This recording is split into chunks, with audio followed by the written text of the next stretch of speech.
Cooker விசில மறந்து உணவு வீணாகி போச்சா? இனி அந்த கவலையே வேண்டாம். வழங்குகிறோம் உலகின் முதல் விசில் கவுண்டர் குக்கர், புதிய அல்ட்ரா குரோனோ. அல்ட்ரா என்றால் ஆரோக்கியம்.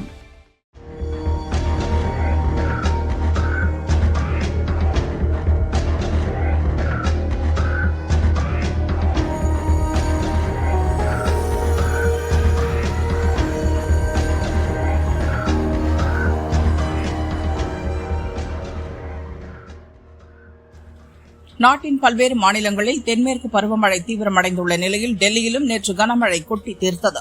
இன்று காலை 8:30 மணியுடன் நிறைவடைந்த 24 மணி நேரத்தில் லோதி ரோடில் 8 சென்டிமீட்டர், சபர்கஞ்சில் 7 சென்டிமீட்டர், பாலம் பகுதியில் 6.3 சென்டிமீட்டர் மழை பெய்தது. ரோஹிணியில் புதிதாக கட்டப்பட்டு வரும் கட்டடம் இடிந்து விழுந்ததில் 3 பேர் பலியாகினர். சாதர் பஜார், கிரேட்டர் கைலாஷ், நசீர்பூர், துவாரகா, கிழக்கு டெல்லியில் உள்ள முக்கிய இடங்களில் வெள்ளம் தேங்கியது. டெல்லி நொய்டா எக்ஸ்பிரஸ் சாலையில் கடும் போக்குவரத்து நெரிசல் ஏற்பட்டது. புதுடெல்லி ரயில் நிலையத்தில் மழைநீர் தேங்கியதால் ரயில்கள் புறப்பாடு வருகையில் தாமதம் ஏற்பட்டது. பல இடங்களில் சாலையோர மரங்கள் வேரோடு சாய்ந்ததால் கடும் போக்குவரத்து நெரிசல் ஏற்பட்டது. முக்கிய பகுதிகளில் முழங்கால் அளவுக்கு தண்ணீர் தேங்கி நிற்பதால் மக்களின் இயல்பு வாழ்க்கை பாதிக்கப்பட்டுள்ளது. இன்னும் 2 நாட்களுக்கு கனமழை தொடரும் என வானிலை மையம் எச்சரித்துள்ளதால் மக்கள் பீதியடைந்துள்ளனர்.